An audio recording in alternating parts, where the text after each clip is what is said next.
அனைவருக்கும் ஆர்சிசியின் அன்பு வணக்கங்கள். இன்னைக்கு நம்ம என்ன பார்க்க போறோம்னா, எக்கனாமிக்ஸ்லேருந்து முக்கியமான ஒரு 20 வினாக்கள் தேர்வெளியில பார்க்க போறோம். அதுக்கு முன்னாடி நம்ம சேனலுக்கு புதுசா வந்தவங்க சப்ஸ்கிரைப் பண்ணுங்க. வாங்க வீடியோக்குள்ள போலாம். முதல் வினா பாருங்க. நவீன பேரியல் பொருளாதாரத்தின் தந்தை என அழைக்கப்படுபவர் யார்? ஒரு முக்கியமான வினா.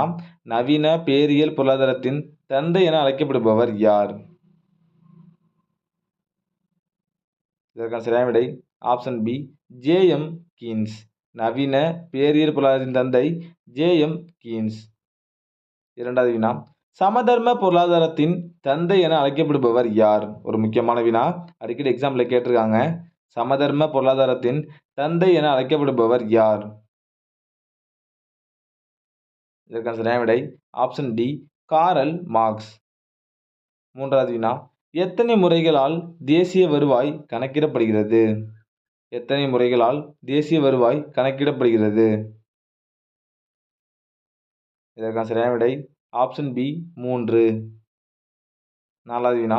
முதன்மைத் துறை என்பது என்ன? முதன்மைத் துறை என்பது என்ன? இதற்கான சரியான விடை ஆப்ஷன் சி விவசாயம். முதன்மைத் துறை என்பது விவசாயம். ஐந்தாவது வினா. என்.என்.பி என்பதன் விரிவாக்கம் என்ன? ஒரு முக்கியமான வினா. என்.என்.பி என்பதன் விரிவாக்கம் என்ன? இதற்கான சரியான விடை option A net national product. ஆறாவது வினா. இந்தியாவில் நிதியாண்டு என்பது என்ன?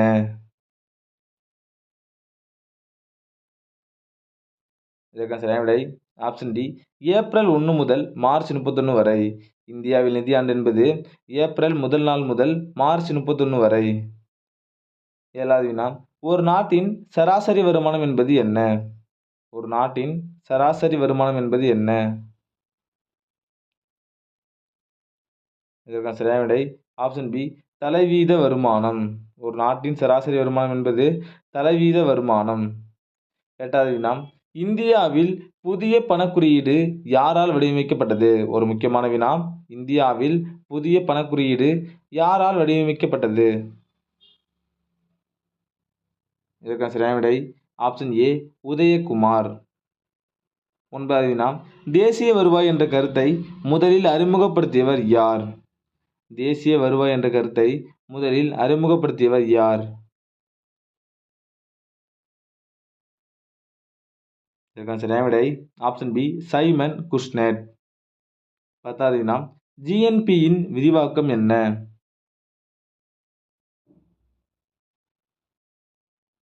இதற்கான சரியான விடை ஆப்ஷன் டி மொத்த நாட்டு உற்பத்தி.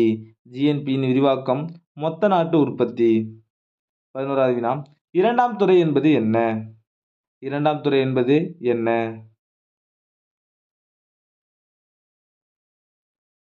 இதற்கான சரியான விடை ஆப்ஷன் ஏ தொழில்துறை. இரண்டாம் துறை வந்து தொழில்துறை.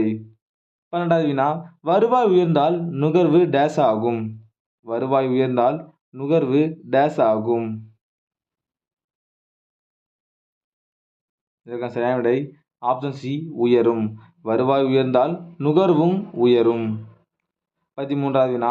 வேலைவாய்ப்பு வருமானம் மற்றும் வட்டி பற்றிய பொது கோட்பாட்டின் ஆசிரியர் யார்?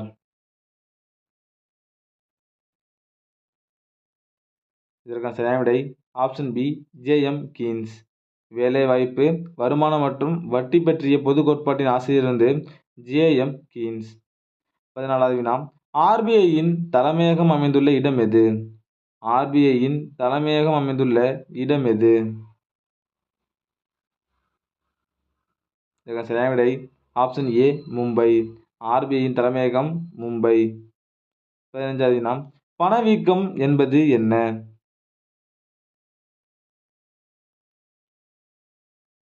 இதற்கான சரியான விடை ஆப்ஷன் சி விலைகள் அதிகரிப்பு.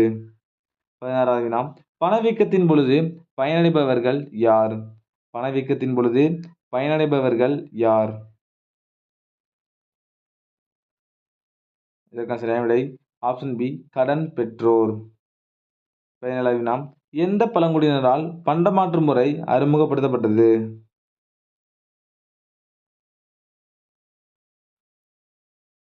இதற்கான சரியான விடை பாருங்க ஆப்ஷன் ஏ மெசபடோமியர்கள்.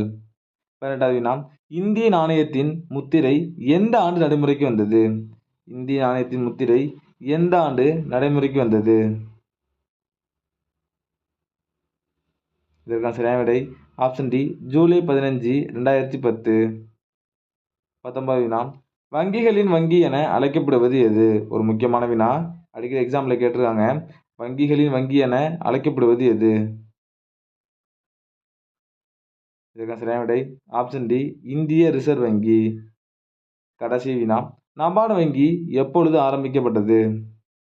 நபார்டு வங்கி எப்பொழுது ஆரம்பிக்கப்பட்டது? இதற்கான சரியான விடை ஆப்ஷன் ஏ, ஜூலை 1982. நபார்டு வங்கி ஜூலை 1982ஆம் ஆண்டு ஆரம்பிக்கப்பட்டது.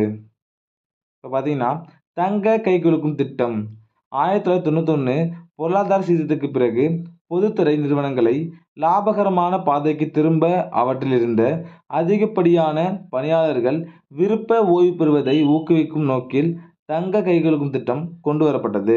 அது இங்கிலீஷில் பாருங்க, கோல்டன் ஹேண்ட்ஷேக் ஸ்கீம். அடுத்தது பசுமை மாறா புரட்சி, எவர் கிரீன் ரெவல்யூஷன்.